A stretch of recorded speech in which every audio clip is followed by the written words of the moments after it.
Hey guys, welcome back to episode 4 of the How and Why. Today, I'm going to talk about glutes, why they're important, and then second of all, why their proper utilization is very important as well.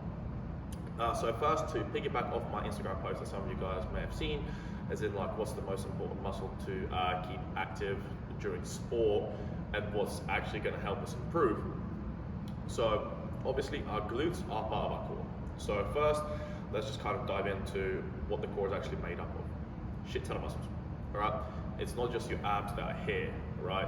Yes, they're part of it, but then we also got your obliques, got your latissimus dorsi, got our iliopsoas, hip flexor, whatever it goes by. We've got our pecs, we've got the diaphragm muscle that's inside that helps us breathe. We've got our QL, we've got multifidus, our glutes. There's so many muscles that go into it. There's not even any point in naming all of them because it's actually quite pointless, right? But they build our base, right? So I always like to use the building analogy. They're the foundation, right? As long as you've got a strong foundation, it's perfect. But that foundation is not really going to do anything. At the end of the day, we want to start building on top of it in order to make a banging looking skyscraper, or in our case, make sure we become better athletes than what we were before. So, what is the muscle that basically signifies how fast we run, how far we jump, all of our explosive movement, stuff like that? It's our glutes, our butt, right? And first, let's go into what it actually does, right? It allows our body to extend, right? Without it, we look side on, our glutes are here, right? So without it being able to extend, we end up doing this, right? From this position without the glutes, we really can't get up, right? So any type of extension, that's what our glutes give us. All the big sporting movements, jumping, sprinting, kicking, throwing, skating, whatever it is, they're the ones that propel the movement, all right? And if in your case, they're not the ones that propel the movement, they might be part of the problem as to why you're not reaching the potential that you think you should be reaching. So first, let's look at some of those basic movements and see where it's working. Look at a jump. Right? So the way we'd load up, we'd come down and then as we jump up, we extend all the way. Right? Nice and simple. Whenever even we're walking, let's take it down to a basic level. Step forward, our body's in this position. Now we extend through, that pushes us forward. Running is just that, but at a greater speed. It's that what pushes us forward. Right? And what many people seem to think is that, oh, in order to do that, I need to have stronger glutes, stronger glutes, stronger glutes. But then that doesn't really help, right? And then sometimes we start getting those problems like lower back problems, hamstring problems and stuff like that. And then we'd go somewhere and they go, oh, you need to strengthen your glutes. Then you go in the gym and deadlift 500 pounds. I can guarantee if you can deadlift 500 pounds, you have strong glutes. There might be something different going on, right? It's the same as when we go to the gym and then they're like, you need to activate your glutes more because that's the problem. That's why your lower back's hurt and stuff like that. So we go in the gym and then we do all the exercise that you're given to activate. Like, you'll have bands around, you'll do some squats, you'll do some side-to-side steps, you'll do some glute bridges and stuff like that. I've had those coaches before, right? Before you get into practice, you get given a band, you got to do 50 clamshells on each side. You got to do 50 side to sides. You got to do 50 glute bridges. By the end of it, your butt is absolutely ruined, right? And then what happens to us when we get tired? We don't work as well doing. So guess what? It doesn't really help in any case, right? We need to make sure we know how to utilize those glutes properly. So what does that come down to? Whenever we start growing up and stuff like that, our lifestyle, the shoes that we wear, the sport we play, it messes with the way we move, right? And the best way to show this, for example, is when we move, right? A lot of people like to take a long stride. They will go heel down, toe forward. Even if you guys are watching this, if you just get up and do this, heel down, feel the first muscle that tightens up. It's your hamstring, right? Your hamstring wants to pull your heel back in order for us to push forward.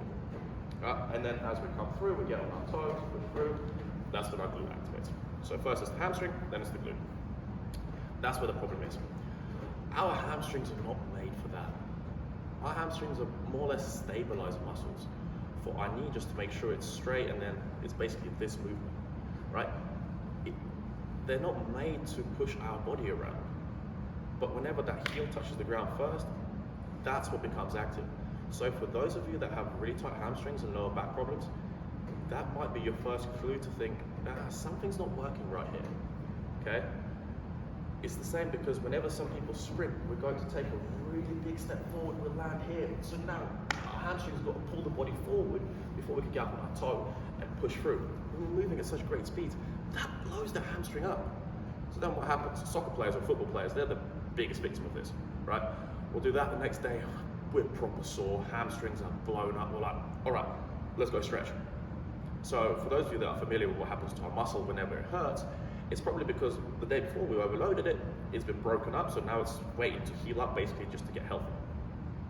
So if we have a muscle that's already got some tears in it from the previous day, we're going to stretch it. What happens when you stretch something?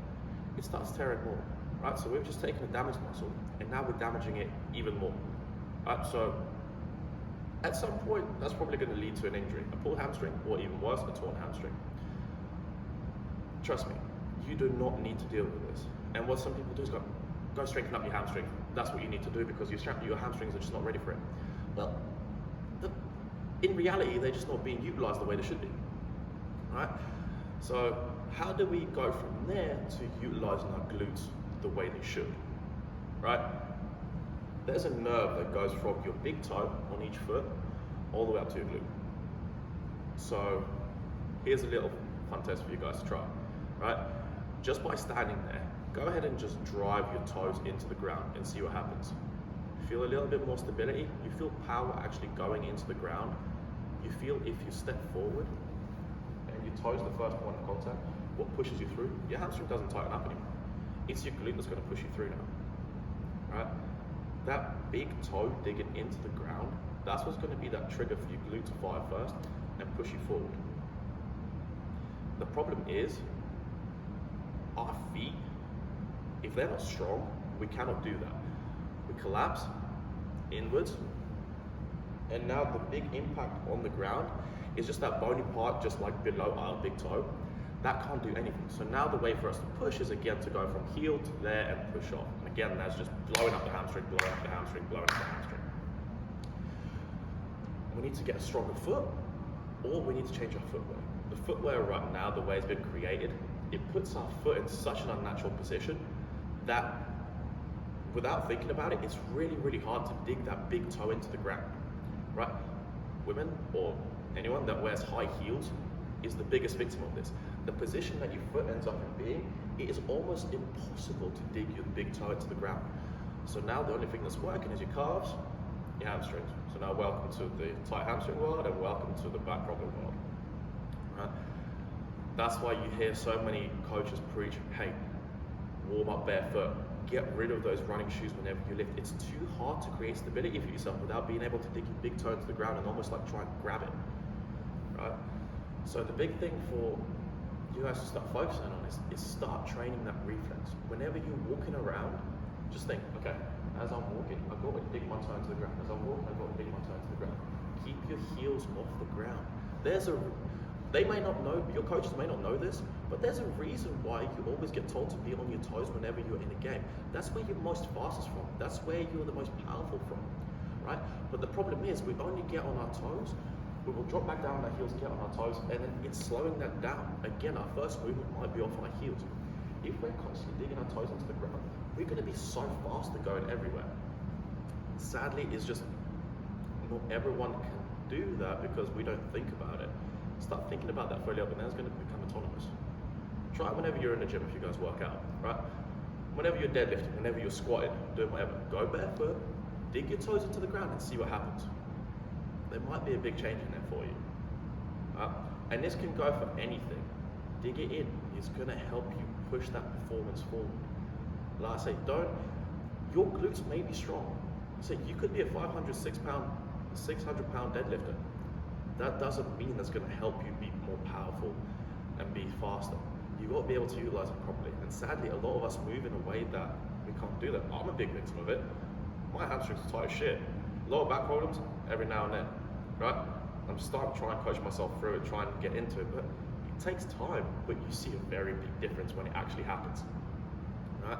So hopefully this kind of shows you guys why it is important to do that. Your glutes are the most powerful muscles in your body. We've got to utilize them, and then that can really bring our ceiling even higher than it has been. Hopefully you guys kind of didn't get too confused. Hopefully it all makes sense. I'll do a video on kind of how to train your foot to be better at what it's supposed to be doing soon. But apart from that, any questions, drop me a message, and then I'll see you guys next time.